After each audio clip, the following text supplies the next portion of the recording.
about starting with the end in mind, and in our next session, we are going to begin with the borrower in mind.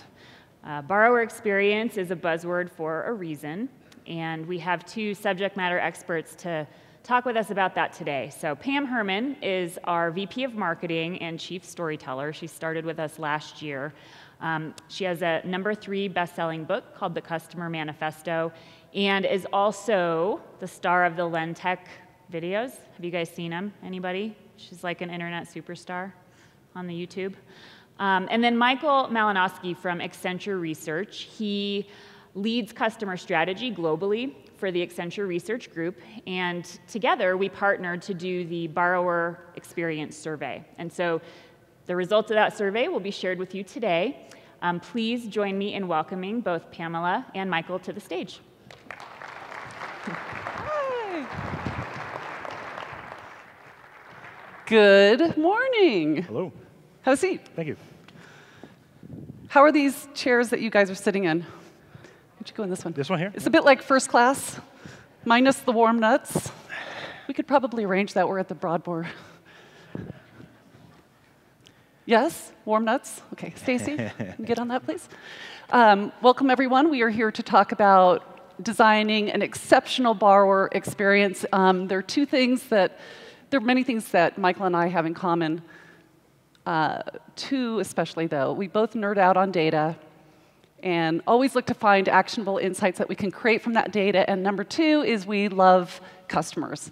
And anytime we can anchor back to how to create an exceptional customer experience, that's our sweet spot. Absolutely. So we're here to share with you almost everything that we know and really anchor back to understanding your borrowers. So here's our philosophy at Mortgage Cadence. For those of you who have been customers for a long, long time, you know this.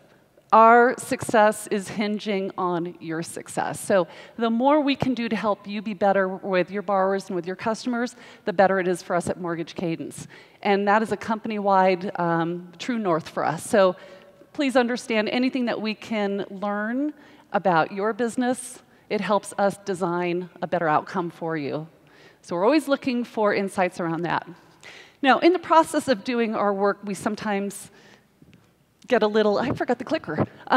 We forget about the purpose of business. And the purpose of business is really very simple when you think about it. Like, don't you guys feel really overwhelmed in the process of doing your work? And you kind of forget, why am I doing my work? Yes? Do you ever feel like that? Every day. Every day. Yeah. The purpose of business is really pretty simple when you think about it. When you break it down, the purpose of business is to get customers and to keep customers. Without them, we just have a cool hobby. Or maybe it's not even that cool. It just depends. Anyway, so the whole point is that we have to focus everything and reverse everything that we do from that customer experience. Even for those of you who have internal customers. When we make their job easier, it makes those front-facing customers' job that much easier. So we always want to start with the data and what are the customers telling us and how can we learn a little bit more about how to improve the way we do our business. So the 2018 Borrower Survey is one of the ways that we point back to designing these outcomes. Just like Carrie said when we opened up, we always want to start with the end in mind. It's just much easier to design like a perfect outcome for them. So you ready to launch into this? Yeah. You guys ready to launch into this? All right, that's what we need. We need the encouragement. Thank you. Yeah, medium encouragement.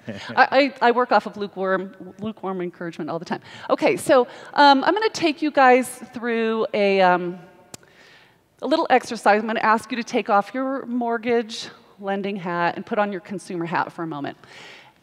By show of hands, how many of you, actually let's flip this question. How many of you have never purchased anything online? Anyone? Anyone? Anyone? Okay, so we've all had an e-commerce experience, right? So one of the key metrics that online retailers measure is this right here. It's shopping cart abandonment. And this is a key metric because they understand that if they can take you all the way from shopping online to dropping that thing into the shopping cart, whipping out your credit card, entering in the numbers, and hitting the buy now button, they've got the sale, right? Nothing happens until you hit buy now. Just like in mortgage lending, it's the same thing. We have to get people over that threshold. So in e-commerce, this number is really huge. 68% is an average shopping cart abandonment rate. So as you guys think about your metrics, your key metrics for your business, what would be the equivalent metric that you're looking to measure from mortgage lending? Anyone? Ah! Who said that? Oh, no, you work for Mortgage Cadence. You don't count. But thank you, Claire. I appreciate that you know that. Pull-through rate is the equivalent, because really, somebody can come to your website, they can click on the Apply Now button, but you don't get paid until they sign, right? We have to get them over that hurdle. So we're going to share with you, and actually the next couple of presentations, Claire's actually presenting on one that you are going to absolutely love, but we're going to anchor back to this right here. We've got to get people over the threshold. And how do we get them off that starting mark of the application process all the way through to the close? So we're going to share some insights on that. Okay, put your mortgage cadence or your mortgage lending hat back on, because we're going to go back into the sphere. So, Michael, let's kick this off with understanding a little bit about the borrower survey and some of the statistics behind it. Well, thank you, Pam. It's good to be here, everybody. Thank you for joining us this morning. We just finished this survey in February, so it's pretty much hot off the presses. We surveyed 1,500 people who have taken out a mortgage in the last 3 months. We wanted to make sure that when we talked with these people in the survey format, that they had a very recent experience in mind when telling us how long it took for companies to get back to them after their application, what the pain points were, what drove their customer satisfaction, and so forth. So it has a very small margin of error, plus or minus 2.5 points or so. We feel pretty confident that we've got a very good sample here across the top 15 lenders, as well as a group of people from smaller institutions who took out their loans and from savings and loans or local banks and so forth. So it's a good broad mix. We have many young people in the mix, as well as older people, and there's also a mix of people who took out home equity loans, as well as mortgages, lines of credit, refinance. So, it's one of the first stats that we pulled out when we got the numbers, and this was, again, just a couple weeks ago, was this number here, that 49% of people who apply for a mortgage apply in more than one institution. And that number is even higher when you look at, I wouldn't be a market researcher if I didn't have hundreds of pages up here, right, to go back to and pull out some additional numbers for you all. Amongst these sort of 18 to 30-year-olds, the people coming into the marketplace now as first-time buyers primarily, those numbers are in the 60s, 63%.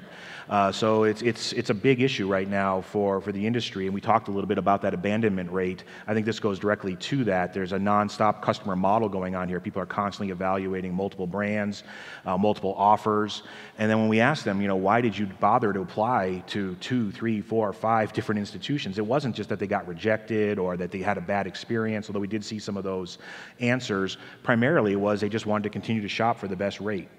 So I think that says a little bit about how we're approaching selling mortgages, if you will. That if we're making it all about the rates, consumers are telling us it's all about the rates as well, and that's driving a lot of non-loyal behavior, if you will, when they get into the process of applying. And so I think that's one of the first stages that we want to talk a little bit more about as we get into the details a bit more. Yeah, it's a key point, because if you want to plant the seeds of loyalty, it's really rooted in this right here. You have a choice as an institution. You can either be transactional or you can be experiential. And if you want to work with other teams in your organization through cross-promotion, upselling, cross-selling, this is where we need to, this is really the seeds of loyalty start right here. We have to get consumers to understand that if we lead with price, they're going to shop price. Right? And probably many of your websites have your rates right there on that page. Would that be a fair assessment? We're telling them that's the most important thing to measure. Here's the challenge, just like you were saying, if you're going to be like salt or petroleum, you're going to be in a pricing or a commodity market. And anytime you're in a commodity market, there's only one thing that differentiates you. That's the experience. So we're going to help you understand how to deliver something a little bit different than your competition, and let's start to gain some market share. Yeah. Okay, so we're going to share with you some key findings around this. Really, knowing your borrower journey is the most critical aspect to understanding how to create an experience for them. And a borrower journey is a very simple exercise I'm going to take you guys through, which before joining Mortgage Cadence, I used to do these exercises with my consulting clients. We wanted to understand every single step of the customer experience so that we could gauge their sentiment. What are they thinking? What are they doing? And how are they feeling? We're going to take you through a quick exercise and share with you how you can bring this forward into your organization.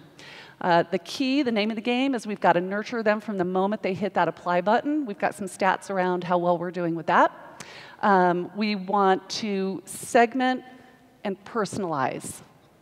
That's marketing today. So as you work more closely with your marketing teams, we're going to share with you an example of how, even how we do this within Mortgage Cadence, how we segment our audience and we speak to you differently depending on who you are, who you work for, and what are your unique challenges. Anyone here familiar with Joseph Campbell and this concept of the hero's journey? Okay, you are. Wonderful. Party of one. Yeah. This is really, really fascinating. I want to share this with you. It's really key from a marketing and a sales perspective. Joseph Campbell was a mythologist. He wrote about this concept decades ago, and he really wanted to understand, by studying different cultures, what can we learn about storytelling? And this model, once I share it with you, you'll start to recognize it in the books that you read and the movies that you watch out of Hollywood, and a lot of marketing organizations use this model to help design messaging. So the hero's journey is really pretty fascinating. If you look at this sphere, you can see that there's a horizontal line. The known is above, the unknown is below that line. And the individual at the top of this sphere is your customer. And what we can deduce is that your customers are beginning the process of engaging in a loan, and they are in the known. They have certain things that they do and they understand about their objective to own a home. Okay? What happens as they embark on this journey is they probably go online first and they begin a search. And they begin to understand the complexity of the journey, and very quickly they move around the right side of the sphere into the unknown. It becomes more complicated than their knowledge has been exposed to, right? They're in a new experience. This is key for you guys to understand, because it's at this juncture that they're looking for someone to guide them through the process. This is the mentor's job. Think about Yoda from Star Wars, right? He was the mentor that took Luke into the unknown and back all the way around through the fire and storm and all of the pain associated and the angst, all of the negative emotions associated with the heightened emotional state of getting a new home. Yoda didn't take us there, but that's what your job is to link arms with your borrower and help them understand the process. And by understanding the process, you're now managing their expectations. And when you think about this is the way I think about managing expectations. When you're in a personal relationship, anytime you're feeling angry, frustrated, anxious, any negative emotion, it's probably because somebody did something that was outside your expectation. You thought something was going to happen, and something different happened. They didn't manage your expectations very well. Business is the same exact thing. The better we are at managing expectations, the more effective we are at keeping them happy.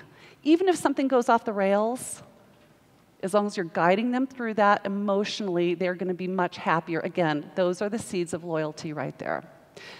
Conversely, what happens is sometimes we as borrowers, we hit the apply button, and then it's crickets. Okay? So that's where an expectation is immediately broken. And that first touch point, that expectation has been broken. They thought somebody was going to do something, and nothing happened. We're going to share with you a stat on that. Is this making sense so far? It's very, very key that you understand, even if you're not a customer-facing employee, the name of the game for your organization is to live in this space, that you are the guide. You're the Yoda. So I'm going to share with you guys customer journey mapping. This is your organization probably does a lot of this. Yep. It can be very familiar. Yeah, right? It's super complex. By looking at this, are you guys overwhelmed? Epic amount of data goes into creating a map that looks like this. Here's another example of a journey map. You can see that there are stages: awareness, consideration, all the way down to when they purchase and they now have loyalty. So that's another great example of what a map would look like. If you guys Google this, you would see thousands of different types of maps. Here's another one, moving a customer. They're just designing it in a circle. Just makes sense for them. You can also do this on a whiteboard. Very simple example of how a mapping process can look. But here's my absolute favorite: sticky notes on a wall. And the reason why is you can do this in like 2 hours, get some key people from different departments that are customer-facing, have them sit down in the conference room, block out 2 hours, and begin this process. It's fascinating what you can learn in 2 hours when you go through this. So the first thing that you want to do is you want to segment your audience. Again, we're going to show you an example in just a moment here. You want to map every single touch point. So an example of this would be if you were just wanting to analyze one segment of the customer journey, and you said, okay, let's just look at the online experience, for example. Let's just chunk that down, and let's understand what our borrower is going through. You would go from the home page. Okay, once they fill this out, and they're clicking, what happens next, right? And then what happens after that? Do we have automation? Great. What email do they get? Do we have an internal process for picking up the phone and calling them? That's where we just want to break down one little part of the process, okay? So segmentation is really key, mapping every touch point. And at every touch point, you can see in this picture right here, there's different colored sticky notes. The red ones might be, what are they thinking? You know, that's in the head. This is just a process, right? It's right here. What are they doing? That's the action that they're taking. And most importantly, how are they feeling? And that might be the pink ones at the very bottom. And the better information, the more information that you have about their emotional state, the easier it is to overcome objections, frustrations, anything negative, right? So here's just some examples of how you can start to segment this audience. You can see here there's innumerable ways to thin slice horizontally and vertically. These are some examples. It could be by demographics, first-time home buyer. You could do it by age, location. You can get into psychographic data. You know, are they traditionalists or are their orientations more toward digital experience? It could be by products, right? Some of the different offers that you have from a product suite. And this is how we actually analyzed a lot of the data from the survey as well, as we wanted to understand the differences among different populations to try to, again, come back to that whole hyper-personalization, that segmentation, the understanding of how different customers come to you with different needs. And if you kind of go on to some of the next slides, and we also asked them a lot of questions about their emotional state that they had before they actually embarked upon this process. And you look at things like excited runs neck and neck with anxious. Especially for first-time home buyers and people under 30. And there's all kinds of other emotions we had, like optimistic goes right hand in hand with nervous. So every time someone says they have a positive emotion, there's also a worry or a negative emotion. And they don't always have really a strong ecosystem of friends or relatives or realtors to rely upon. And so you all, as the lenders, you have to help these borrowers to kind of overcome some of these emotions. And so that journey becomes a journey you take together, not a journey that, you're kind of forcing them down this pipeline and they're kind of going it alone and there's really not a lot of support. And, there's a lot of belief, I think, out there that younger people, millennials and so forth, are really all about self-service these days. And that's probably true in a lot of different marketplaces, retail and other places. But in this big money where you're putting down for a home, and it's the first time you're doing it in many cases perhaps, there's a lot of anxiety, and they need a partner, and they need a little bit more of that kind of combination of speed. Talked about the 10-day closing and all that, so you can't get there without automation and cooperation between all the parties, but at the same time, there's a real strong need with these people for some hand-holding still, and some channels that allow them, even if it's an online channel, but still feels like an interpersonal connection. There's still a lot of evidence to suggest that that journey is something that they are prepared to take with you and hope that you'll walk with them on, as opposed to just, lay out the carpet for them. Yeah, letting them loose. Yeah. Right, because that's probably why they're applying to more than one lender, right? Because they're just being let loose. And even, you know, thinking about the segmentation, we did create a segmentation of what we call digital enthusiasts. They're about 20% of the population. They use digital channels throughout the process whenever they can. Their communication with the bank is all through apps, a website, to some degree email and so forth. Even they have really, those digital enthusiasts have a real high need for certain parts of the process. They want to have access to a person if they have a question. You know, 38% of our entire sample never met with a loan officer until the closing. That's a big percentage of people who are going through all of this, getting all the paperwork together, so on and so forth, and then show up at the closing to do wet sign, and that's the first time they're meeting an agent of the lender. So again, that's not necessarily an optimal journey. Right, exactly. So do you remember the graphic that Trevor shared with you? It had all of the different touch points. It was on a wavy graph from imagine to shop, apply, all the way through. Well, we wanted to chunk it down even further into, or broaden that net back a little bit more into 4 groups. So when you look at imagine, shop, apply, and close, we're going to share with you just a very general way of how we gauge what is the borrower thinking, doing, and feeling. And it looks a little bit like this. So when they're in the imagine stage, here are some of the things that are going through their mind. You know, I wonder if I can live there. What could I be investing in rather than rent, right? What are they doing? They're probably driving around different neighborhoods. They're probably searching online. And they're probably starting to look at their budget to try to understand where are they going to fit into the marketplace. And how are they feeling? Excited, hopeful, and curious. This is really, really powerful right here, because if you understand when they're hitting the apply button and they're feeling excited, hopeful, and curious, it makes it very easy for you to engage in a conversation of discovery questions to say, tell me a little bit about where you are in the process, where are you looking, what range are you looking for, what are your biggest concerns, right? All of a sudden, you've become Yoda. Very powerful. As they start to shop, what they're thinking is, I wonder what I can afford, how do I compare options, what is the process of getting a mortgage? Now we get into the deep weeds with this, because what they're doing is they're now comparing options. The complexity starts here, because as you guys know, it's very hard to compare. There's so many different variables that a borrower has to compare in order to understand the net of the deal, right? So they're talking to realtors, they're researching the process online, they're still searching for a home, they're still, you know, trying to understand how do I get a better rate, paying off credit is a portion of that, continuing to work on their budget, and of course they're talking to other people. This is going to come into play when we talk a little bit about the effectiveness of a referral market with some statistics. And finally, how are they feeling? You can imagine, like, emotions are becoming heightened at this point, right? You start, especially, I live in the Denver market, and you're going to hear from some people through their presentations today talking about trying to buy in the Denver market.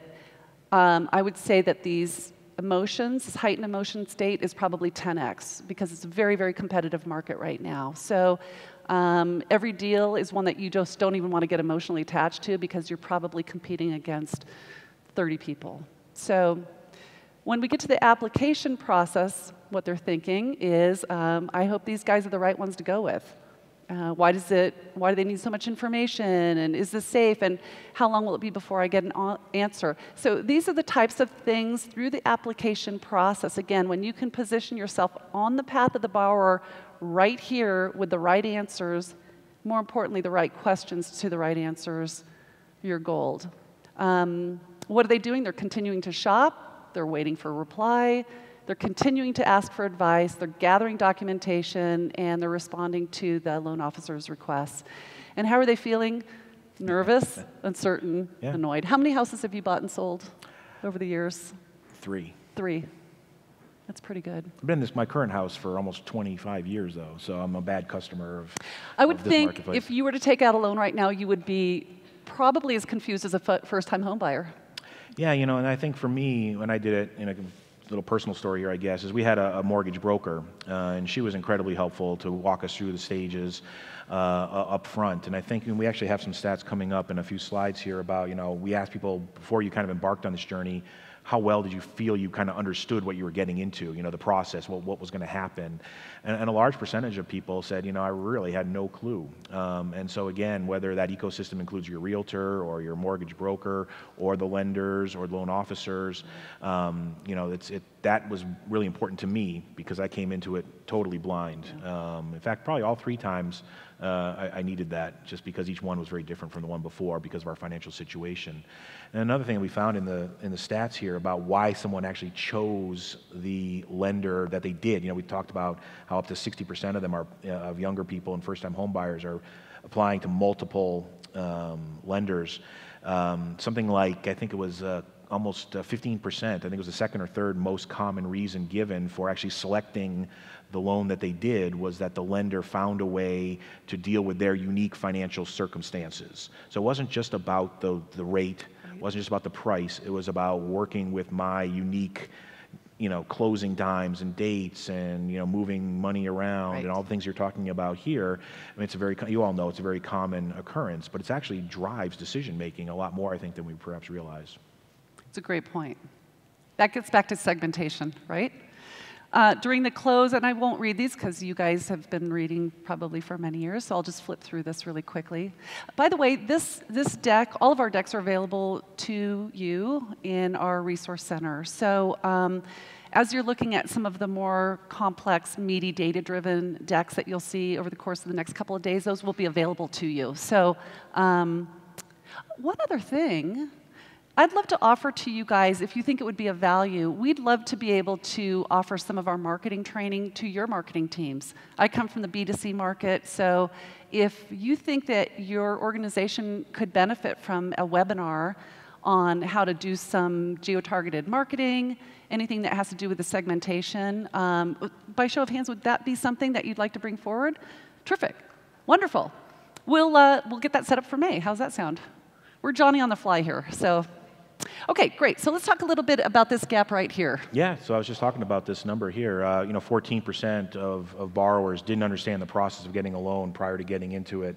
And amongst first-time home buyers, that number is 29%. So right off the bat, I'm coming back to this whole customer journey and getting them right at the beginning at that application process, making sure that they feel like you're their advocate, their Yoda, I guess is a term I'll start using now through this journey. And we also see this, there's certain kind of age groups and income categories as well, where this is a particularly strong issue to overcome, is this whole notion of I'm not quite sure what I've got myself into. Interestingly, this number, we did the survey of borrowers and presented at last year's conference here, but that survey was actually based on a survey that was done about maybe closer to 20 months ago. So it's between then and now, this number has risen, it's doubled basically. So increasingly, as opposed to people becoming more and more aware of what mortgages are about and you all doing a good job of educating the general public or setting expectations or making it easier, if anything, the anxiety is going up. Right. Twice as many are telling us at the starting point they have no idea what they're getting into. So I thought it was interesting that number's basically doubled over the last 20 months. Absolutely. I was startled by these numbers.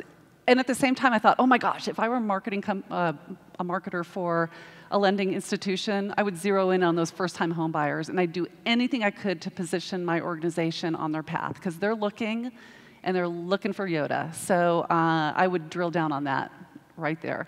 23%, those are interesting correlations between that age segmentation of 25 to 29. Yeah. We can assume they're probably first-time home buyers as well?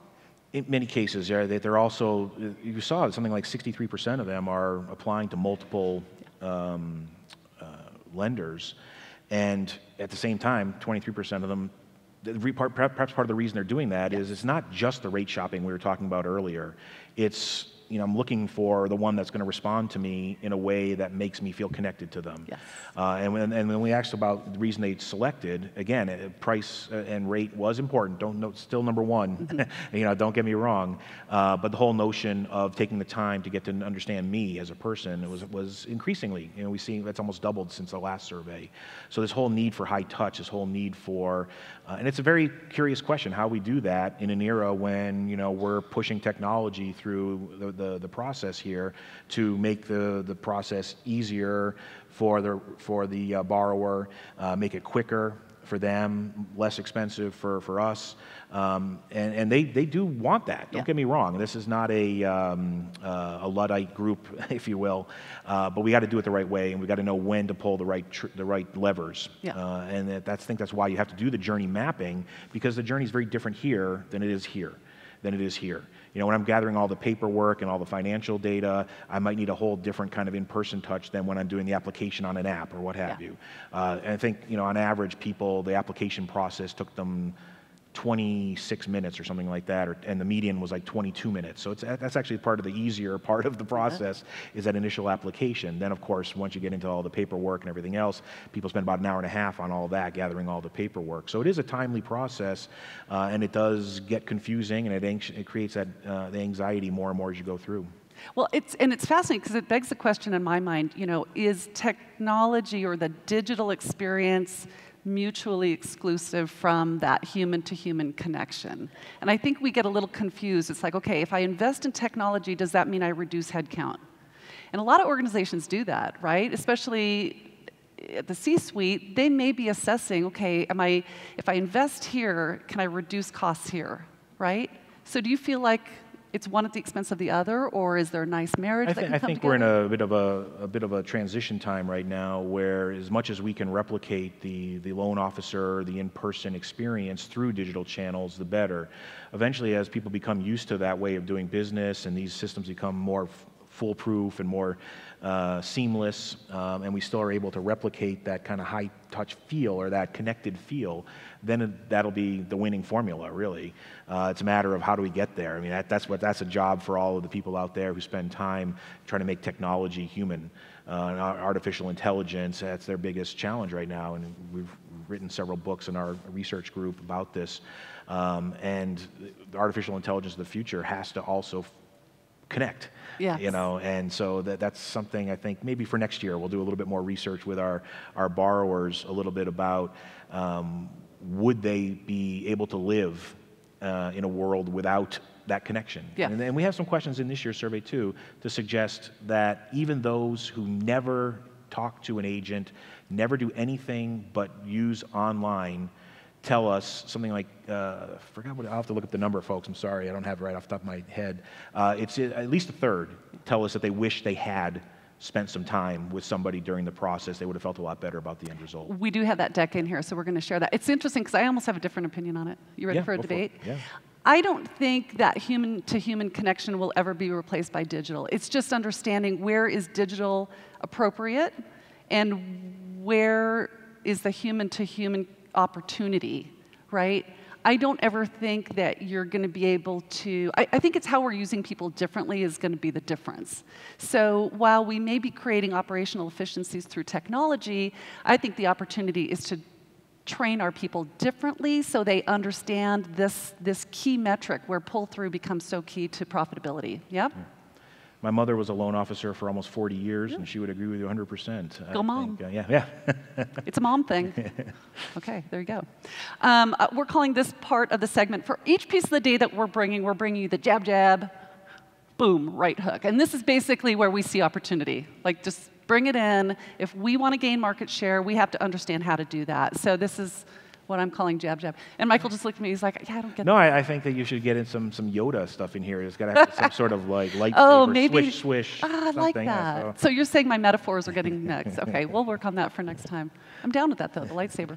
Actually, we could even have props, even better.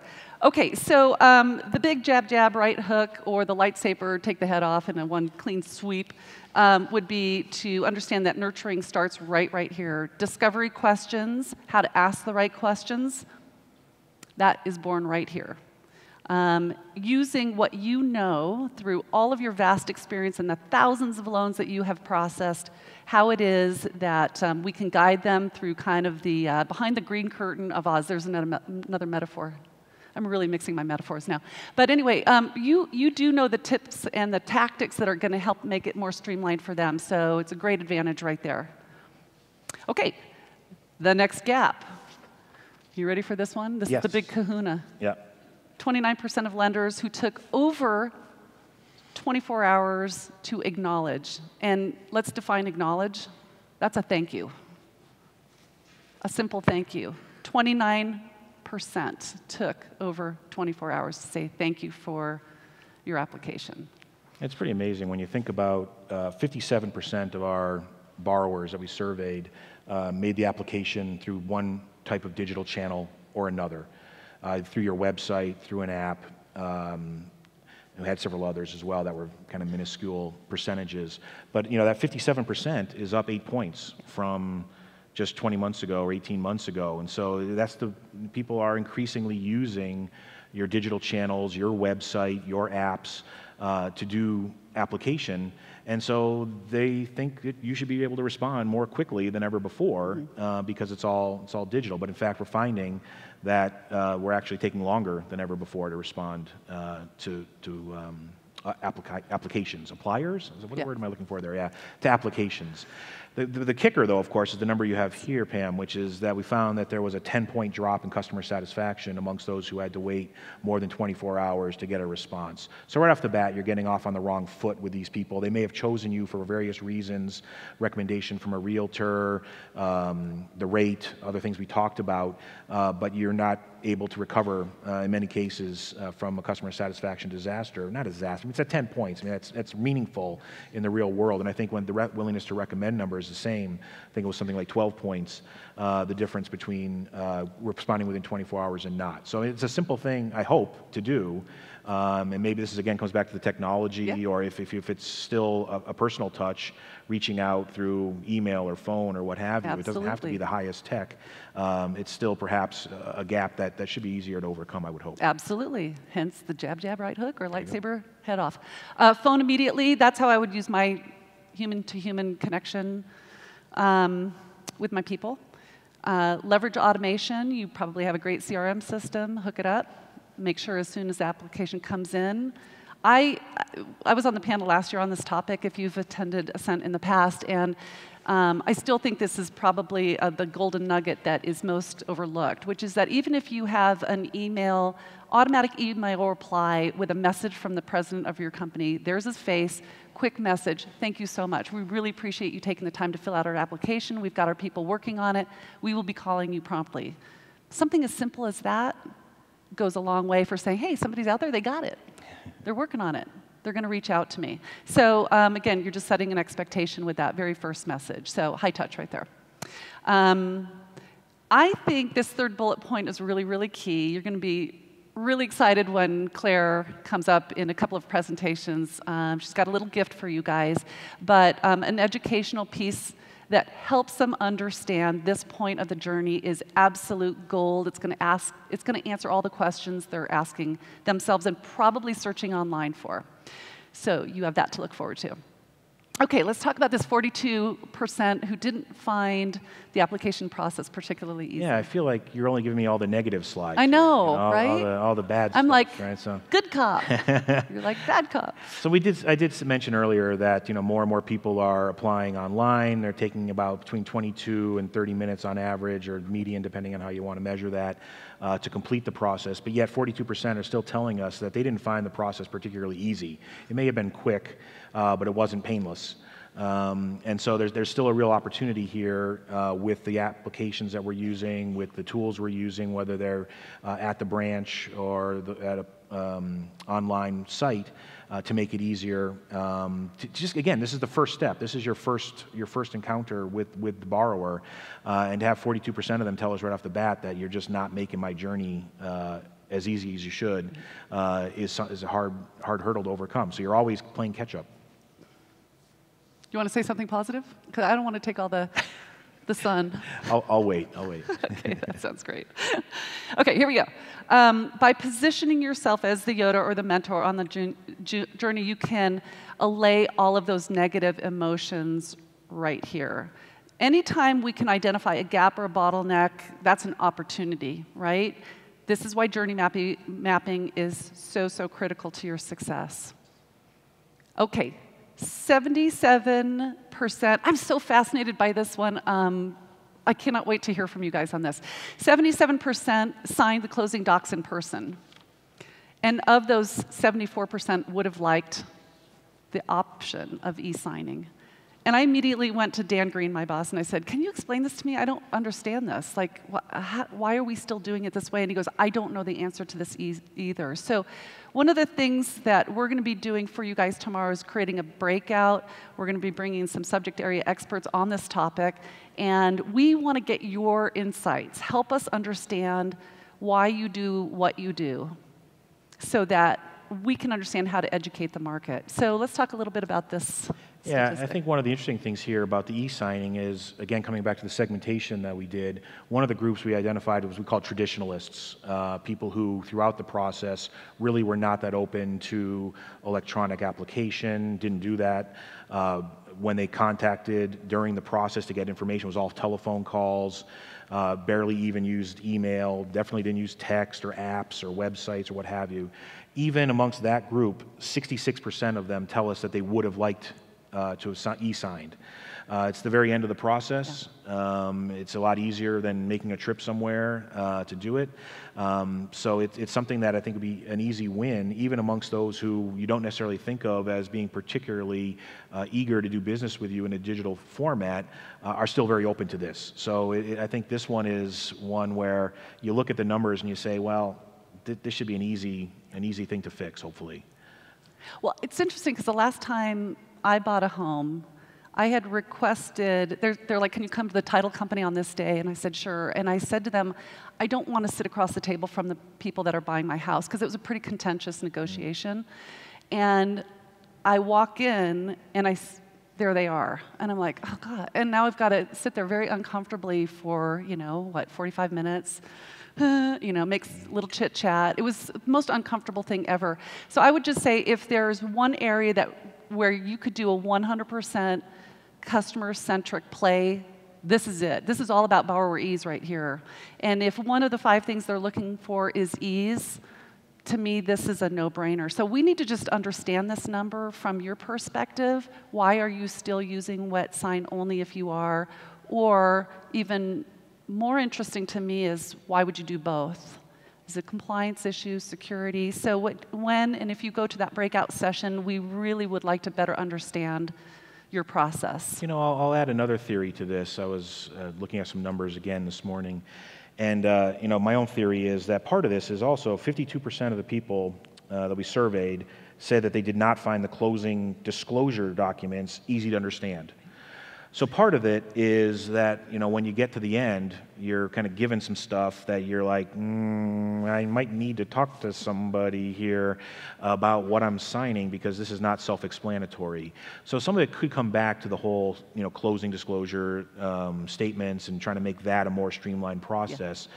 So I don't disagree with you at all that there should be more opportunities for e-sign. I think, again, coming back to that speed to close and other things, I think every little bit helps, right, when you're in a digital world.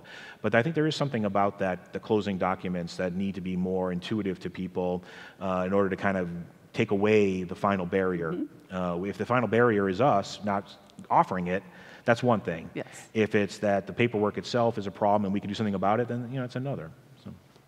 It is complicated. Now, let's go into this one. 29% who applied online would have liked to have met their lender in person. And I thought the breakdown of the demographics of this particular data point was fascinating. Look at first-time home buyers, 44%. Look at the generational one, 41%.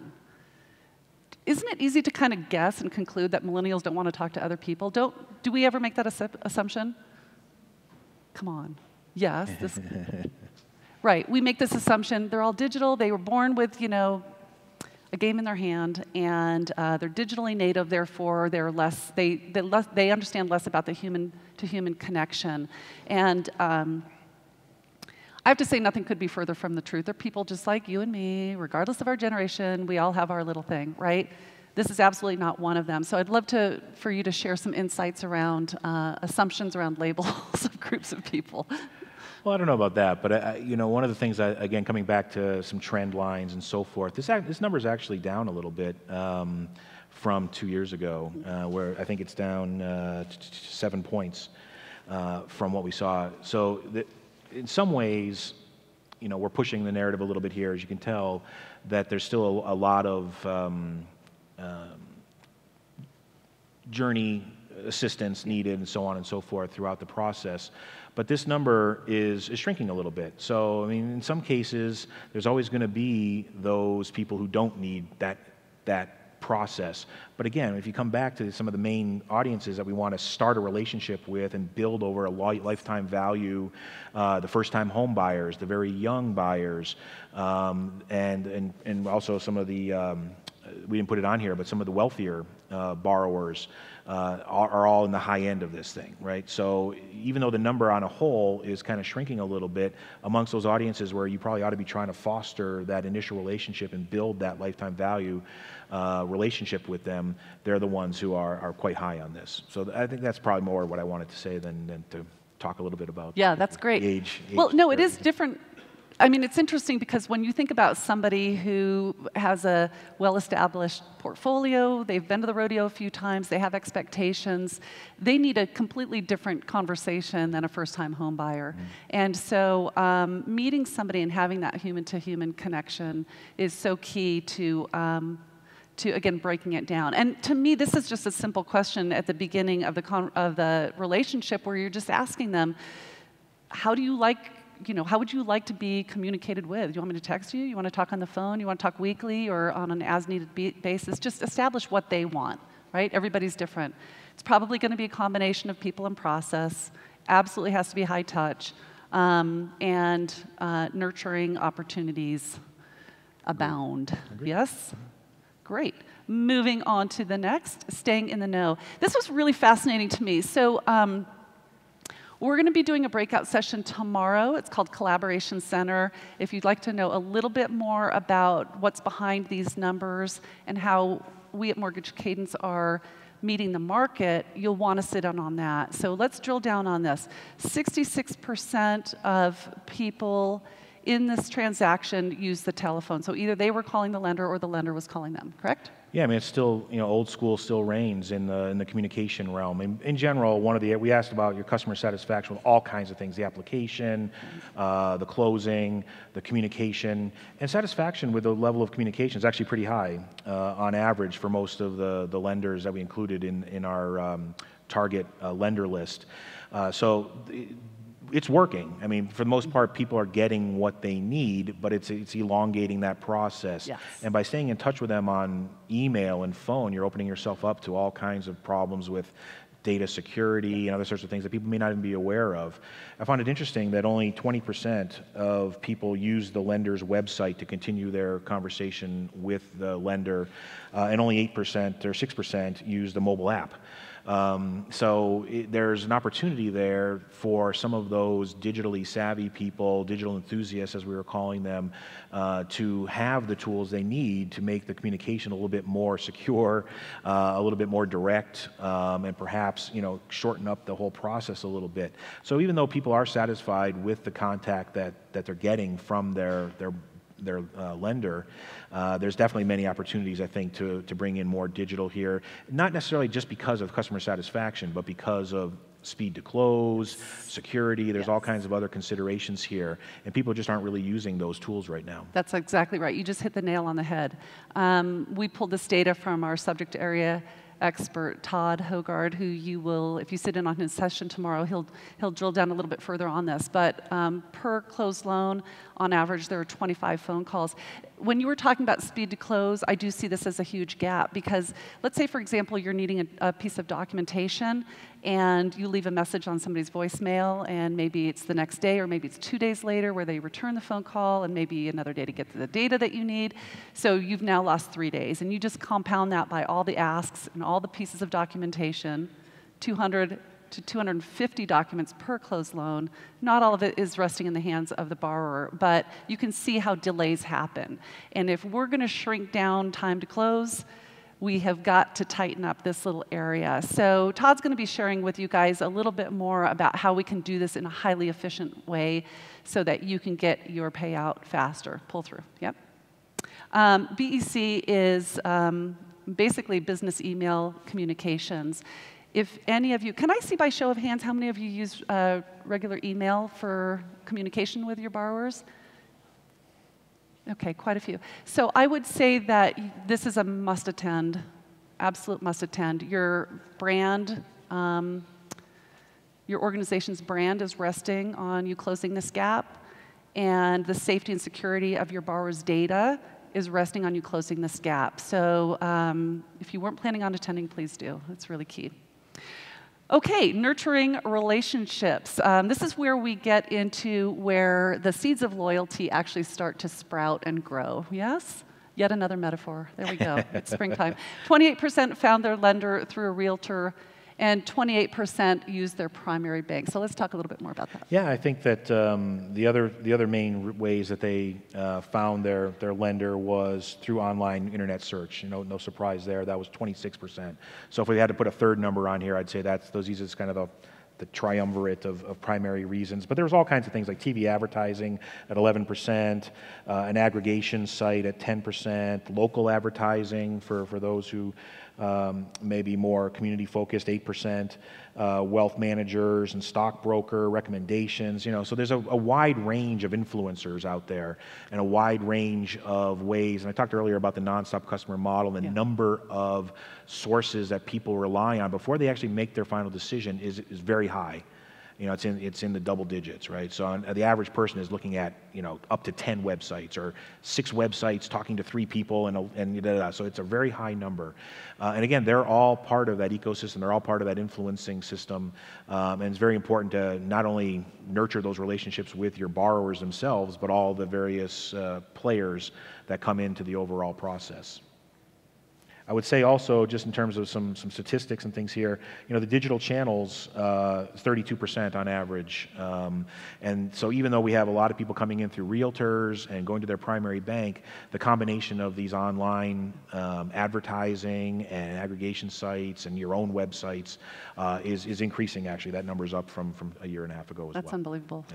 Yeah. It's interesting because I look at this. There was an article that I read a couple of years ago. Gallup does a lot of research around this area. They're just like, where's the low-hanging fruit for any business? And their estimation was over a third. Most businesses are only engaging with their existing customers to the degree of a third, meaning that if you are a $100 million organization, there's a solid $200 million that's going untapped with your existing customer base. That's where I think this 28% was really fascinating, because within your organizations, many of them have consumer lending in one team with a separate CRM and data analytics are living in one part of the organization. We have mortgage lending over here, and so I guess it begs the question in my mind, is there communication across these two teams? And how is it that you are leveraging each other's data? And what do you know about your customers for cross-selling and upselling? Yeah? Disconnect between sales and marketing and execute operations is a classic problem that I don't have to tell you all about. It exists everywhere? Yeah, it's everywhere. Yeah. Every country, every industry. Yeah, it's the big nut. We got to crack that nut. Absolutely. Okay, great. So again, work with your marketing team. That's really key. Link arms with your consumer loans division. We are there. Yoda, well done. Well done, my friend. This is, again, these are just some of the cherry-picked statistics that we pulled out of this data. You guys, because it's hot out of the can, the executive summary has not even been written. That's how fresh this is. So there's a lot more data behind this. We will have it available to you as a special gift as customers in our resource area. We'll be sure to send out an email to you so that you can tap into it, sit down with your key players, dive into the metrics that matter for your business. And again, in May, look for an email from our marketing team so that we can help you be better with your customers. Was this a value? Please. Okay, great. Thank you. Thank you. Thank you, Michael. Thank you. Okay. Pleasure to be here.